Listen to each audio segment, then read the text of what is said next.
நீங்கள் இவர் பேச்சை நம்புகிறீர்களா என்று தடுமாற்றத்துடன் கேட்டாள் மஞ்சுளா. சீ, அதிகம் பேசாதே, உன் சாயம் வெளுத்து போச்சு என்று உருமினான் கைலாசம். மஞ்சுளா தன் கண்ணீரை சமாளித்து கொண்டு கோபத்துடன் அவனை ஏறிட்டு பார்த்தாள். நீங்கள் கொஞ்சம் நாவை அடக்கி கொண்டு பேசுங்கள். இத்தனை நடந்த பிறகு இனி இங்கே இருக்க எனக்கு என்ன பைத்தியமா என்ன? என் சம்பளத்தை கொடுத்தால் நான் போய் விடுகிறேன் என்றாள். சம்பளம் வேறையா? பேஷ். என் புருஷன் மண்டையை பிளந்ததற்கு ஒரு மெடல் வேறு கொடுக்க வேண்டும் என்று கேட்காமல் போனாயே. நீ செய்த வேலைக்கும் நான் போட்ட சாப்பாட்டிற்கும் சரியாகிவிட்டது. அதிகம் பேசாதே, வாயை மூடிக்கொண்டு உடனே வெளியே நட. இல்லாவிட்டால் என் புருஷனை கொலை செய்ய பார்த்தாய் என்று குற்றம் சாட்டி போலீசாரிடம் ஒப்படைத்து விடுவேன் என்று சீறி விழுந்தாள் யசோதா. ஆமாம், மரியாதையாக வெளியே போனால் பிழைத்தாய், இல்லாவிட்டால் அவமானப்படுவாய் என்று அதட்டினான் கைலாசம். நீயே போகிறாயா?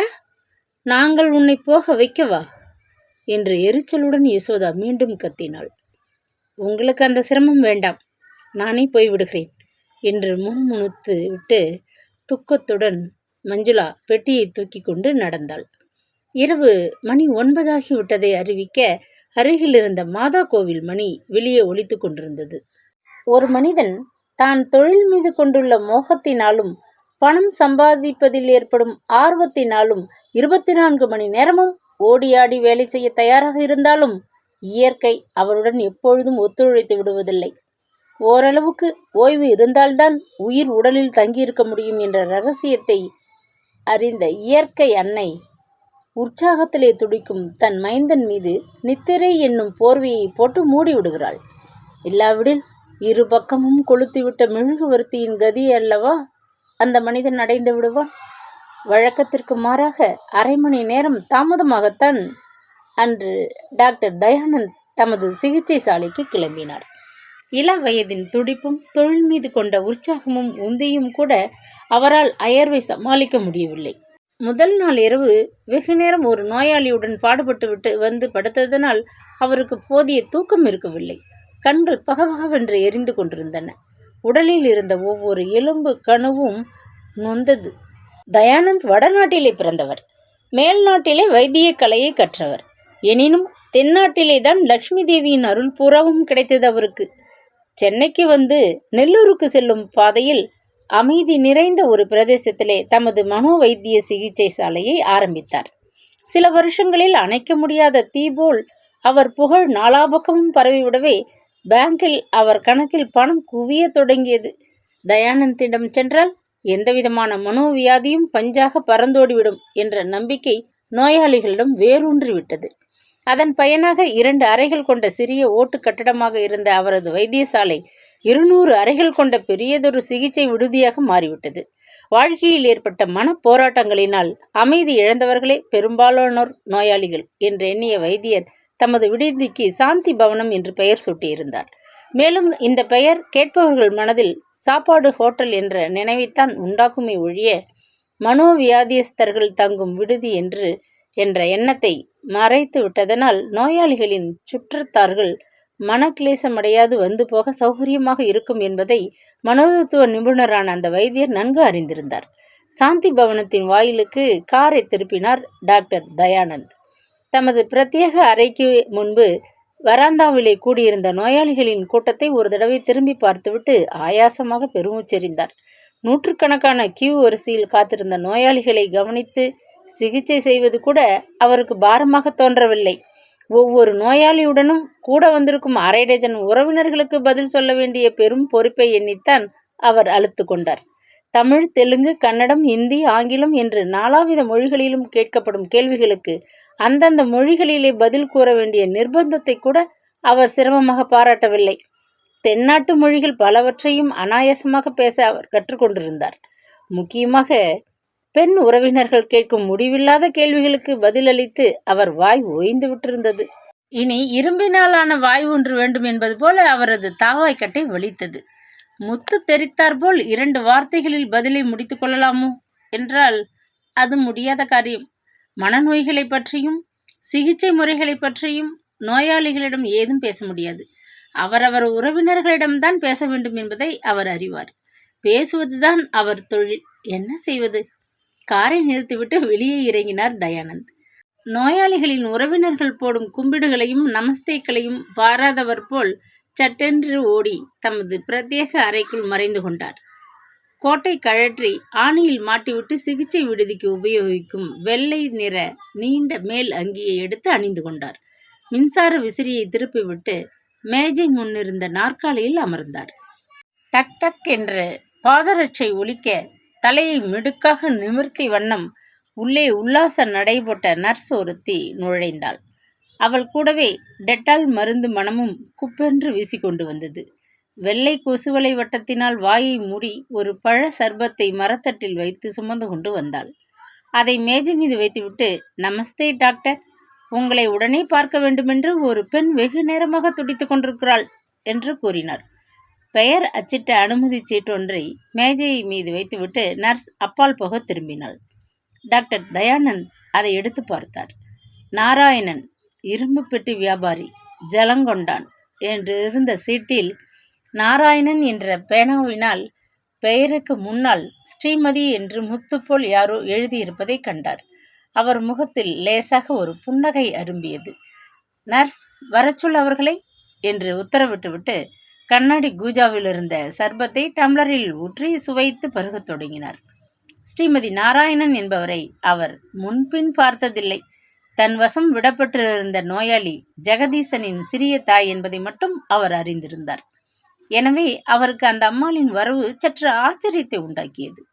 வராந்தா மீது மெல்ல ஒலித்த செருப்பு சப்தத்தை கேட்டதும் தன்னையும் மீறி ஆவலினால் வைத்தியர் டம்ளரை கீழே வைத்துவிட்டு கைக்குட்டையினால் அவசரமாக வாயை துடைத்து கொண்டு வாயிற்புறம் திரும்பி பார்த்தார்.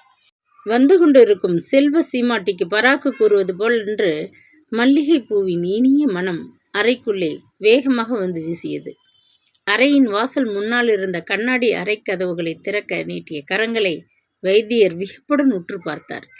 சிவந்த நகப்பூச்சிலே மின்னிய வெண்டை பிஞ்சுகளை நிகர்த்த மெல்லிய விரல்கள் கொண்ட அந்த மென்மையான கரங்களை கண்டதும் ஸ்ரீமதி நாராயணன் தாழம்பூ மேனி படைத்த யௌனமும் நிறைந்த பேரழகி என்று ஒரு நொடியில் ஊகித்து கொண்டு விட்டார்.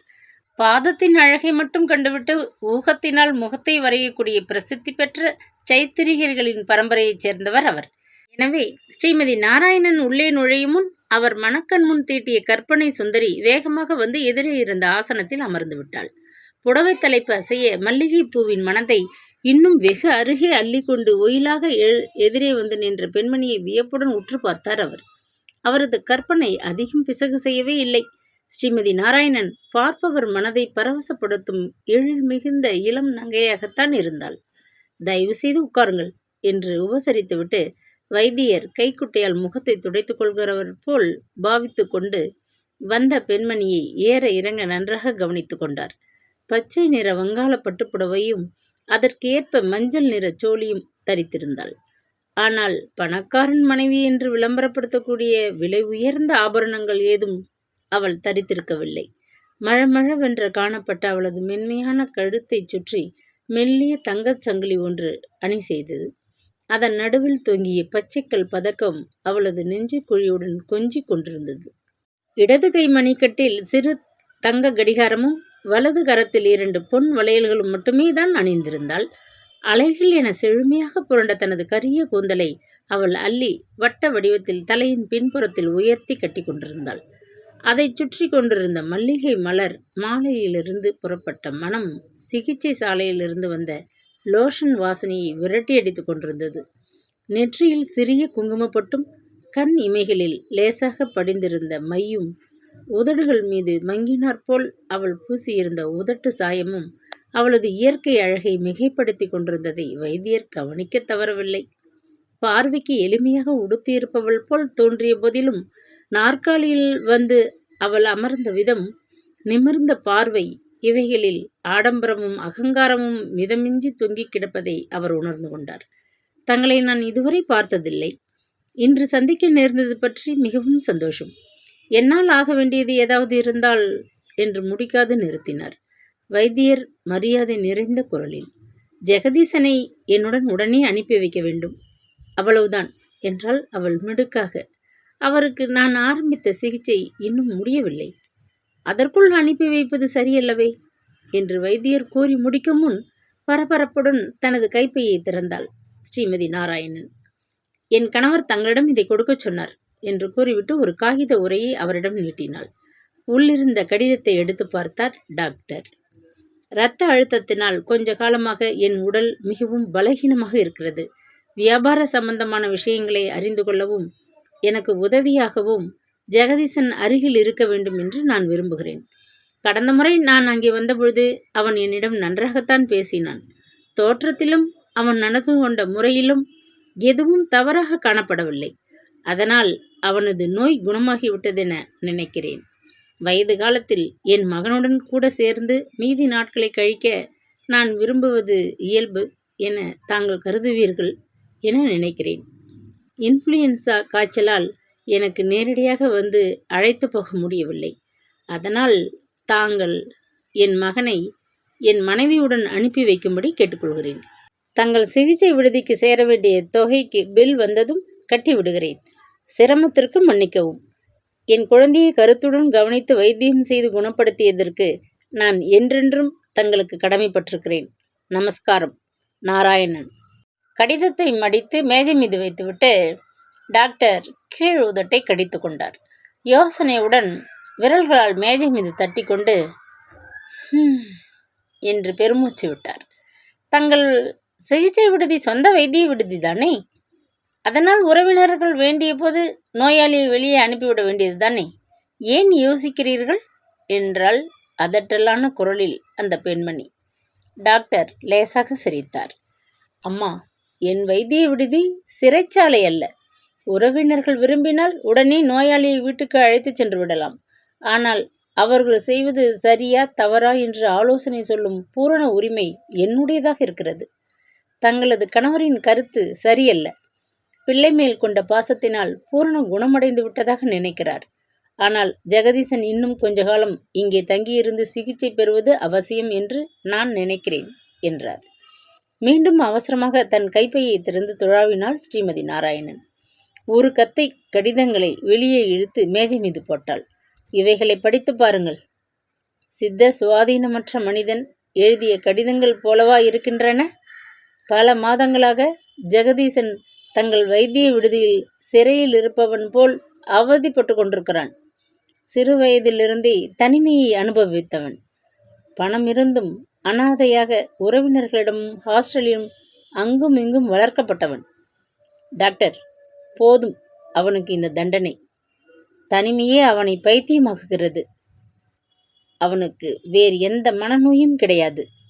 என்னை தவிர அவனது மன போராட்டங்களை உள்ளது உள்ளபடி அறிந்தவர்கள் யாரும் இல்லை. வீண் கதை கட்டி பித்தன் என்று பெயர் சூட்டி பல இடங்களில் வைத்தியம் செய்து கடைசியில் தங்கள் வசம் கொண்டு ஒப்படைத்திருக்கிறார்கள். இதெல்லாம் என் கணவரது மூத்த மகன் கிரிதரன் செய்கின்ற சூழ்ச்சி என்று படபடவென்று பொறிந்து தள்ளினாள். உங்கள் குடும்பத்தில் நடக்கும் சூழ்ச்சிகளில் நானும் கூட ஈடுபட்டிருப்பதாக தாங்கள் நினைக்கிறீர்கள் போலும் என்று கேட்டுவிட்டு வைத்தியர் கடகடவென்று சிரித்தார். நான் அப்படி சொல்லவில்லை, மன்னியுங்கள் என்றால் பதட்டமாக அவள். நீங்கள் ஜெகதீசனை அழைத்து போவது பற்றி எனக்கு கொஞ்சமும் ஆட்சேபனை இல்லை. ஆனால் அவனது வைத்தியர் என்ற ஹோதாவில் ஒரு சிறு எச்சரிக்கை செய்ய விரும்புகிறேன். வெளிப்பார்வைக்கு அவன் சாதாரண மனிதனாக காணப்படுவான். ஆனால் ஊன்றி விஞ்ஞான கண்களோடு கவனித்தால் அவனிடம் ஒருவித மனப்போராட்டம் குடிகொண்டிருப்பது விளங்கும். காதல், ஏமாற்றம், துக்கம் போன்ற பலமான உணர்ச்சிகளில் சிக்குண்டால் அந்த விசித்திரமான மனப்போராட்டம் மிருகத்தன்மையை அடைந்துவிடக்கூடும். அதனால் அவனுக்கும் பிறருக்கும் ஆபத்து ஏற்படலாம். இன்னும் கொஞ்ச காலம் இங்கே இருந்தால் ஒரு சமயம் அந்த மனப்போராட்டம் அவனது உள்ளத்திலிருந்து ஒரேடியாக மறைந்தாலும் மறைந்து விடலாம். அதை அகற்ற நான் அரும்பாடுபட்டு கொண்டிருக்கிறேன் என்றார் தயானந்த். ஸ்ரீமதி நாராயணன் அலுப்புடன் தலையை ஆட்டினாள். சிகிச்சை மருந்து என்று கடந்த சில வருஷங்களாக அவனை ஊர் ஊராக அனுப்பி அழுத்து விட்டது. படித்தவன், புத்திசாலியான வாலிபன், அழகு, அந்தஸ்து, பணம் ஒன்றுக்கும் குறைவு இல்லை. மற்றவர்கள் போல் காலாகாலத்தில் ஒரு பெண்ணை மணந்து கொண்டு இயற்கையாக வாழ்ந்தால் எல்லாம் சரியாகிவிடும் என்பது என் கருத்து என்றாள். டாக்டர் தயானந்த் உங்கள் இஷ்டம் என்ற பாவனையில் தமது தோள்களை குலுக்கினார். ஸ்ரீமதி நாராயணன் மேலே தொடர்ந்து பேசிக்கொண்டே போனாள்.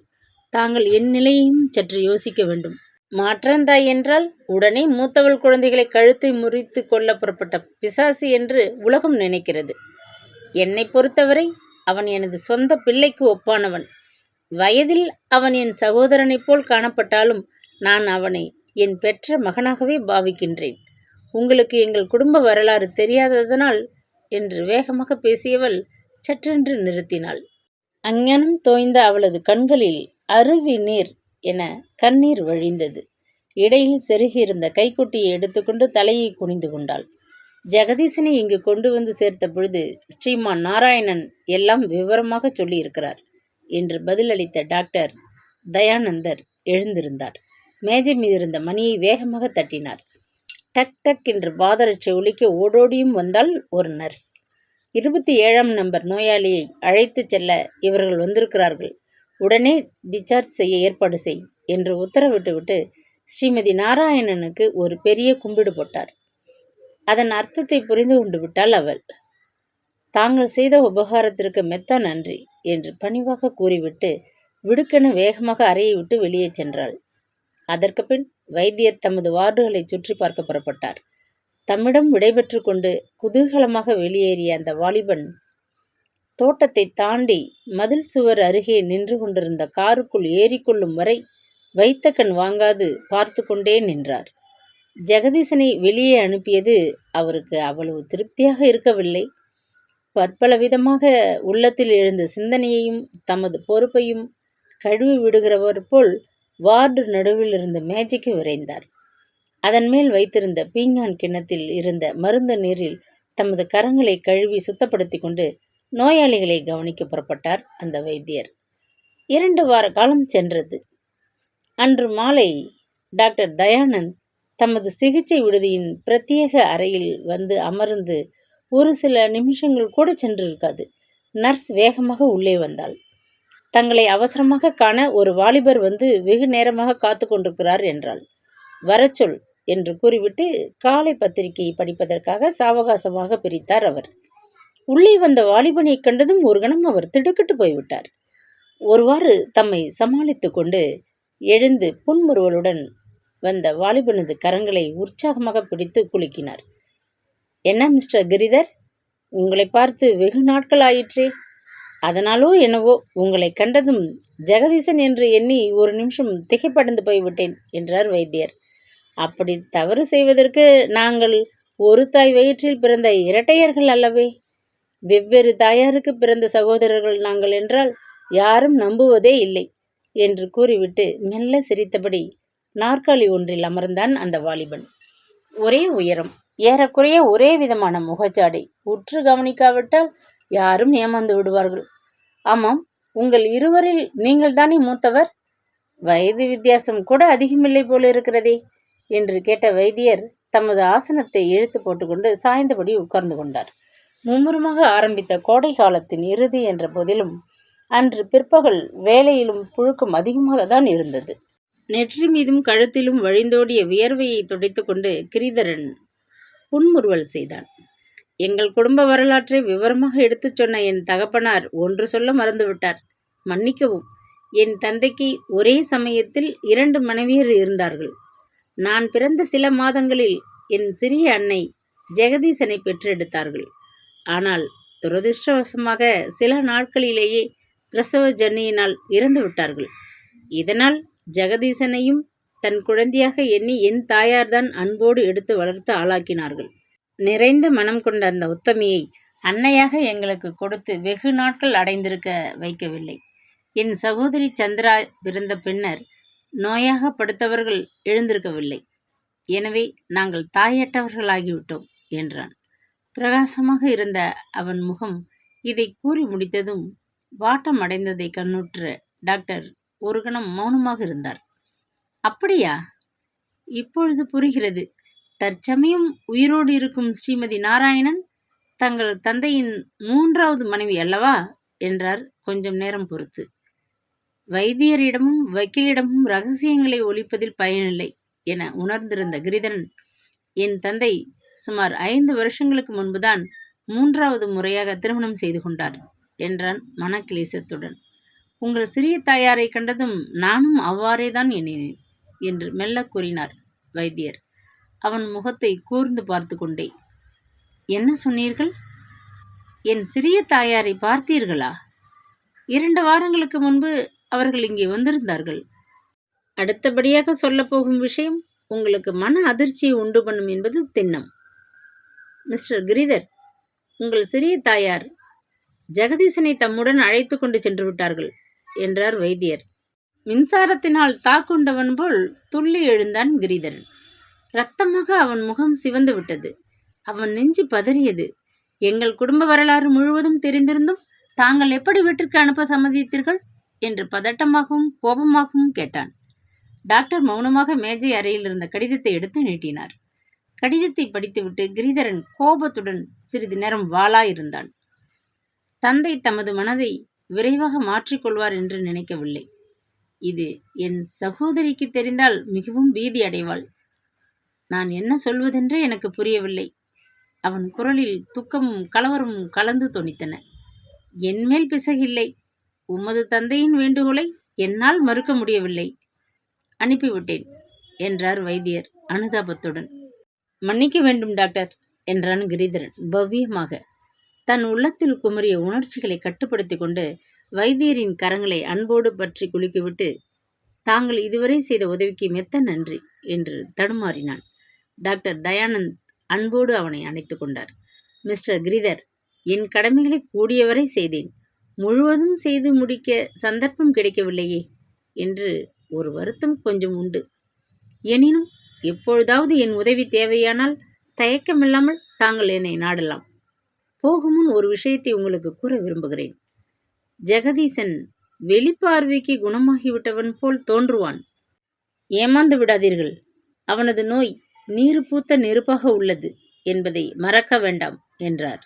கிரிதரன் பதிலுக்கு தலையை அசைத்துவிட்டு அவரிடம் விடைபெற்று கொண்டு வெளியே வந்தான். தனக்காக தோட்டத்தின் மரத்தடியில் காத்திருந்த காரின் கதவை அவசரமாக திறந்தான். கொஞ்சம் நகரும், நான் வண்டியை ஓட்டுகிறேன் என்று அதட்டிவிட்டு உள்ளே ஏறிக்கொண்டான். டிரைவர் ஆசனத்தில் உட்கார்ந்திருந்த சிந்தாமணி சட்டென்று ஒதுங்கி கொண்டார். 30 வருஷ காலமாக நாராயணன் அவர்களின் குடும்பத்திலேயே பணியாற்றி வரும் குடும்பத்திலிருந்த ஒவ்வொருவரையும் அவருக்கு அணு அணுவாக தெரியும். கிரிதரன் குரலில் துணித்த கடுமையை கண்ட சிந்தாமணிக்கு ஏதோ விபரீதம் நடந்துவிட்டிருக்கிறது என அறிந்து கொள்ள அதிக நேரம் செல்லவில்லை. நேற்று வரை தன் கையில் தூக்கி தோளோடும் மார்போடும் அணைத்து மகிழ்ந்து வளர்த்த பிள்ளை கிரிதரன் என்ற போதிலும் அந்த கிழவர் குடும்பத்தில் தமக்கிருந்த ஸ்தானத்தை மறக்கவில்லை. என்ன இருந்தாலும் அவர் அந்த வீட்டு வேலைக்காரர். கிரிதரனோ தந்தைக்கு பின் பொறுப்பை வகிக்கப் போகும் எஜமான். எனவே அவர் மரியாதையுடன் காரின் சாவியை தமது சட்டைப்பையிலிருந்து எடுத்து அவனிடம் நீட்டினார். அஸ்தமிக்கு முன் வீரசோழன் பட்டணத்திற்கு போய் சேர்ந்துவிட வேண்டும் என்ற துடிப்பும் தனியாது உள்ளே புகைந்து கொண்டிருந்த கோபமும் ஒன்று சேரவே கிரிதரன் ஆக்சிலேட்டர் மீது ஆவேசமாக காலை வைத்து மிதித்தான். அந்த வேளையில் குளிர்ந்து வீசிய காற்றை பிளந்து கொண்டு மனோவேகத்தில் கார் ஓடியது. 60, 70, 80 என்று வேகத்தை காட்டும் முன் முன்னேறி கொண்டு போவதை கண்ணுற்றார் சிந்தாமணி. வெகு நேரம் அவரால் வாயை மூடிக்கொண்டிருக்க முடியவில்லை. கொஞ்சம் வேகத்தை குறைத்தால் நல்லது என்றார் மெல்லிய குரலில் பொதுவாக. கிரிதரன் அதை கேட்டதும் திரும்பி பார்த்தான். தங்கள் குடும்பத்தின் இன்ப துன்பம் சகலவற்றிலும் பங்கு கொண்டு நன்றியோடு உழைத்து வந்த அவரை அவன் ஒரு நாளும் வேலைக்காரர் என்ற ஸ்தானத்தில் எண்ணி அலட்சியப்படுத்தியதில்லை. எனவே அவன், சிந்தா, இறக்கை கட்டி கொண்டு பறந்தோடி போக வேண்டும் என்று ஆத்திரமாக இருக்கிறது. ஜெகதீசனை டாக்டர் வெளியில் அனுப்பிவிட்டார் என்றான் ஆத்திரத்துடன். ஆனால் இந்த வேகத்தில் நாம் போனால் நேரே ஆஸ்பத்திரிக்குத்தான் போக முடியும் என்று சிரித்தார் சிந்தாமணி. கிரிதரன் இதை கேட்டதும் பக்கென்று சிரித்து விட்டான். அவனது கோபம் கொஞ்சம் அடங்கியது. தொடர்ந்து காரின் வேகமும் தணிந்தது. அவர்கள் வீரசோழன் பட்டணத்தை சமீபிக்கும் முன் அஸ்தமித்து வெகு நேரம் ஆகிவிட்டது. போதாதற்கு சிறிது தூறல்களாக ஆரம்பித்த மழை பின்பு பெரும் கோஷத்துடன் பொழிய தொடங்கிவிட்டதனால் காரை மிகவும் நிதானமாக ஓட்ட வேண்டி வந்துவிட்டது. எவ்வளவுக்கெவ்வளவு அவன் அவசரப்பட்டானோ அவ்வளவுக்கவ்வளவு ஊர் வந்து சேர தாமதமாகிவிட்டது. ராஜபாட்டையிலிருந்து வண்டியை மெல்ல திருப்பினான். இன்னும் கொஞ்ச நேரத்தில் வீடு வந்து சேர்ந்து விடுவோம் என்ற எண்ணம் மன அமைதியை உண்டாக்கவே காரை ஒரு சந்திற்குள் திருப்பி வேகமாக ஓட்டினான். ஒரு சில அடிகள் கூட வண்டி சந்திற்குள் சென்றிருக்காது. சடக்கென்று பிரேக்கை அழுத்தி காரை ஒரு பெரும் குலுக்கலுடன் அவன் நிறுத்த வேண்டி வந்துவிட்டது. ஆசனத்திலிருந்து முன்னால் போய் விழுந்து கண்ணாடி மீது முட்டிக்கொள்ளாது தப்பிய சிந்தாமணி தமது வழுக்கை தலையை தடவிக்கொண்டு, "என்ன கிரி, இது என்ன இது?" என்று பதறினார். பளிச்சென்று விளக்கு வீசிய வெளிச்சத்தில் பொழிந்து கொண்டிருந்த மழையில் காரின் முன் சக்கரங்களுக்கு அருகாமையில் தரையில் சுருண்டு கிடந்த ஒரு பெண்ணின் உருவத்தை கண்டதும் இருவரும் ஏக காலத்தில் "அடடா!" என்று கலவரத்துடன் கூவியவாறு காரின் கதவை திறந்து கொண்டு வெளியே குதித்தார்கள். இக்கதையின் தொடர்ச்சி நாளை தொடரும்.